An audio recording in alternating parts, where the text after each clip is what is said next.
Hi guys, marriage in the Middle Ages was less about love and more about survival, politics, and alliances.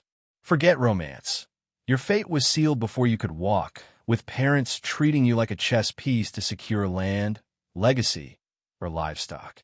By age 6, noble or well-off peasant families were already negotiating your betrothal, discussing dowries, land, sheep, or silver, while you were still collecting pebbles. Girls could marry at 12, boys at 14, often to strangers chosen for strategic gain, not affection. The Church, calling marriage a divine sacrament, demanded consent, but it was more a formality than a choice. Betrothals were binding contracts, sometimes inked as peace treaties between feuding families. Breaking one could spark lawsuits, fines, or bloodshed. Dowries were everything. Your value as a bride was tied to what you brought from pigs to castles. For men, securing a dowry meant elevating their family status, often at great cost. Love? Irrelevant. It was all cold math and survival. The wedding itself was a public affair, with bans announced for 3 Sundays to prevent bigamy. Ceremonies, often outside the church, were in Latin. Good luck understanding your vows. The feast reflected your status. Nobles got swan, peasants got cabbage. Witnesses were crucial, as retroactive annulments could delegitimize children decades later. Consummation was the final hurdle, sometimes with an audience to confirm it happened. Wedding ceremonies, whether symbolic or real, ensured the marriage was sealed. In medieval marriage, daily life was a grind shaped by rigid roles and relentless tasks. Women faced a double standard. Striking back at a husband was scandalous, while his violence was often excused. Noble women managed estates, servants, and accounts, while peasant women juggled endless chores, fetching water, baking bread, scrubbing laundry, all before dawn. Privacy was non-existent. Arguments, fertility, and even consummation were public gossip. The bedding ceremony, especially for nobles, was a humiliating ritual, sometimes with witnesses ensuring the marriage was sealed, complete with blood-stained sheets as proof. Fake blood was a secret some women used to avoid ruin. Husbands ruled as mini-lords, backed by church and law, while wives were expected to obey, serve, and produce heirs. Defying this could lead to shaming, beatings, or court battles. Money was tight, sparking tension over every coin spent on grain or tithes. Sex was a duty, not pleasure, with women's refusal rarely an option. Jealousy festered under double standards. His wandering eye was ignored. Hers was scandalous. Yet, some couples found a rhythm, not love, but a functional partnership born of shared survival. Historians debate if affection was common or rare, citing letters of tenderness or court records of discord. Small acts, joking over soup, sharing a shawl, hinted at bonds forged in hardship. In-laws, especially mothers, were a constant thorn, critiquing everything. Public shaming, like skimming ton writings, mocked couples who strayed from roles. Life was a pressure cooker of chores, expectations, and unspoken rebellions, with no escape but endurance. Post-wedding, you woke up next to a stranger in a home that wasn't yours. Women adapted to rigid gender roles, managing households under scrutiny while risking domestic violence, which was socially accepted if moderate. Men held power, but the pressure to elevate their bloodline was relentless. Your identity, dreams, and freedom dissolved into a contract written in flesh, bound by God and law, with no escape but death. Medieval married life was a relentless grind under the watchful eyes of in-laws and the church. Women, often outsiders in their husband's household, faced constant scrutiny from mothers-in-law who criticized everything: burnt bread, wrong stitches, or lack of heirs. Fathers-in-law cared only about land or dowry, treating you as a pawn in their inheritance game. Siblings-in-law stirred tension, competing for resources or dragging your spouse into trouble. Noble families turned marriage into a political chess match, where you were a piece, not a person. If a husband died, in-laws could claim guardianship, trapping widows in hostile homes. The church loomed larger, treating marriage as a divine contract under strict supervision. Every argument, refusal of sex, or separate sleeping arrangement risked being labeled sinful. The church dictated when sex was allowed, banning it during Lent, feast days, Fridays, Sundays, pregnancy, or breastfeeding. Villagers gossiped and priests pried, turning your private life into a public morality play. Affection was rare. Survival demanded cooperation, not love. Some couples found quiet moments of peace, shared tasks, or small gestures. But these were exceptions in a world where roles, chores, and divine rules crushed personal freedom.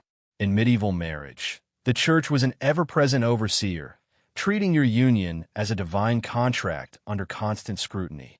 Couples could face ecclesiastical courts for issues like adultery, refusal of sex, or emotional cruelty, where priests probed intimate details in stone halls. Annulments were rare, requiring proof like consanguinity or impotence, publicly demonstrated. "We don't love each other" didn't count. The church demanded children, viewing procreation as marriage's core purpose. Infertility sparked whispers of curses or divine punishment, with barren women urged to pray or pilgrimage, while men faced less blame. Adultery was a perilous sin, especially for women. A mere rumor, smiling too long at a blacksmith or being alone in the garden, could lead to public shaming, head shaving, or worse, execution by stoning or drowning. Men faced lighter consequences. Their infidelity was often shrugged off with a few prayers. Women's reputations hung by a thread, destroyed by accusation alone, even without evidence. Some women discreetly cheated, relying on cunning allies, but the risk was immense. Men, too, could be jealous, controlling their wives with locks or beatings. In extreme cases, women faced trials by ordeal, boiling water or hot coals, to prove innocence, with healing wounds signaling divine approval. Historians debate how often such brutal punishments occurred, but the threat alone enforced a suffocating control over married life. In medieval marriage, fear of accusations and the church's grip kept couples in line. Women faced intense scrutiny. A single rumor of adultery could lead to public shaming, head shaving, or execution, while men's infidelity often went unpunished. Church courts probed intimate details, demanding proof for annulments, consanguinity, impotence, or prior secret marriages. Unhappiness wasn't grounds for escape. Marriage was eternal, misery expected. Pregnancy was a high-stakes gamble, with no medical safety net. Childbirth, agonizing and dangerous, relied on midwives, viewed suspiciously by the church. 1 in 3 children died before age 5, and women were blamed for stillbirths or infertility, urged to pray or pilgrimage. Loveless marriages endured through duty, not choice. Separation was rare, annulments rarer. Couples stayed together for survival, not affection, maintaining appearances for inheritance or alliances. Some sought escape in monasteries, a church-approved exit. Women who spoke too boldly risked witchcraft accusations. A childless wife, a bad harvest, or a defiant question could spark suspicion.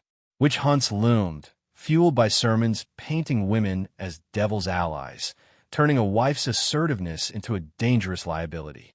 Silence became survival, as couples navigated a world where love was secondary to obligation.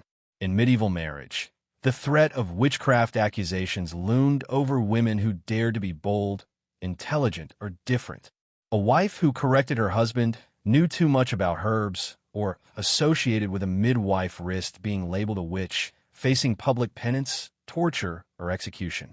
Confessions, often coerced through pain, described fantastical crimes like flying or meeting Satan. Innocence didn't matter. Accusations alone could ruin lives, sometimes fueled by neighbors or even husbands seeking control or a new wife. Women learned to silence themselves, avoiding bold words or actions to survive. The pressure to produce a male heir defined a woman's worth. Without a son, she was a failed vessel, her value tied to land and legacy. Daughters brought muted joy. Each girl tightened the scrutiny, with husbands growing colder and in-laws whispering blame. Miscarriages or stillbirths sparked talk of curses, and repeated failures could lead to annulments, erasing the marriage and casting women aside, sometimes to convents or worse. Some women resisted quietly, using herbs for contraception or raising daughters with defiance. But control was fleeting and risky. Sickness was another relentless threat. Fevers, smallpox, or dysentery swept through villages, claiming children and adults alike. A wife's role didn't pause for illness. She worked through aches, hiding symptoms until collapse. Disease reshaped marriage, bringing fear and loss that tested even the coldest unions. Survival demanded silence, endurance, and a constant performance of duty, with no room for weakness or rebellion in a world ruled by expectation and death. In medieval marriage, sickness turned homes into triage units. Women nursed everyone, husband, children, in-laws, while hiding their own illnesses, knowing neglect awaited if they faltered. Plagues like smallpox or dysentery swept through, claiming lives swiftly. The church blamed disease on sin, and suspicion fell on women, accused of cursing wells or inviting divine wrath. Some husbands abandoned sick wives, fleeing to monasteries, while women leaving were branded traitors. Yet, illness could spark fleeting tenderness, a husband's soft word amid fever, or deepen divides when grief struck. Mass weddings after plagues paired survivors, not for love, but survival. Dowries, meant as a wife's security, often became chains. Husbands controlled them, spending or gambling them away. If unpaid or disputed, families could repossess a wife, shaming her like faulty goods. Debts sparked feuds, lawsuits, or rumors, with women caught between arguing men. Unsettled dowries hurt daughters' marriage prospects, tying family failures to future generations. In some regions, dowries accrued interest, reducing women to financial assets. Without a dowry, women faced bleak prospects, servitude, or marriage to undesirable men. Scholars debate if dowries empowered women with leverage or merely quantified their worth, binding them tighter to a system where their value hinged on heirs, obedience, and survival. Medieval marriage was a cog in the feudal machine, binding you not just to a spouse but to land, lords, and relentless obligations. Peasants worked fields owned by distant lords, with wives picking up the slack when husbands were summoned for labor or war. Failure to meet dues meant livestock seizure or eviction. Noble women managed estates, navigating debts and drunk cooks, while their husbands served kings or chased prestige. War left wives alone, sometimes raising ransoms through sold land or begging. Dowry disputes turned marriages into battlegrounds, with unpaid debts leading to lawsuits, feuds, or wives repossessed like faulty goods. A woman's worth was tied to producing male heirs. Failure brought shame, annulments, or exile to convents. Class shaped everything. Peasant marriages were raw survival. No rings, just hand-fasting and shared straw beds. Noble unions were political theater, with velvet-clad wives maintaining appearances despite absent husbands or crumbling finances. Merchants married for business, blending love and strategy to secure shops or stalls. Every marriage, from mud-floored huts to stone manors, was a performance of duty, not desire. Widows gained fleeting power, managing estates until male heirs emerged, but one misstep cost them everything. Historians debate whether women found pride in these roles or were crushed by their constraints, but the feudal system ensured marriage was less about love and more about enduring a world that demanded your labor, loyalty, and silence. Medieval marriage was a relentless crucible shaped by class, duty, and survival. For peasants, it was a partnership of necessity, shared labor in muddy huts, no rings, just hand-fasting and survival through mutual grind. Nobles performed alliances, their marriages political spectacles where love was irrelevant and fertility was a public mandate. Merchants balanced business and affection, but women's contributions remained secondary, their names tied to husbands. Across all classes, women followed, their identities defined by roles: wife, mother, laborer, never their own. Royal marriages were high-stakes chess games, with young brides betrothed for treaties, their bodies national assets scrutinized for heirs. A daughter was a disappointment, a miscarriage, a scandal. Clever queens like Eleanor of Aquitaine wielded influence, but most were silenced or exiled when their usefulness waned. Aging brought new challenges. Women became invisible matrons, their value tied to past fertility. Widowhood offered fleeting power, managing estates or debts, but vulnerability loomed, with remarriage or convents as traps. Some widows took vows of chastity to escape, carving out rare autonomy. Feudal obligations bound marriages to the land. Wives covered for husbands summoned to labor or war, facing punishment if dues went unpaid. Dowry disputes turned women into bargaining chips, repossessed or shamed when debt soured. Disease was merciless. Plagues claimed children, and wives nursed all, often abandoned if they fell ill.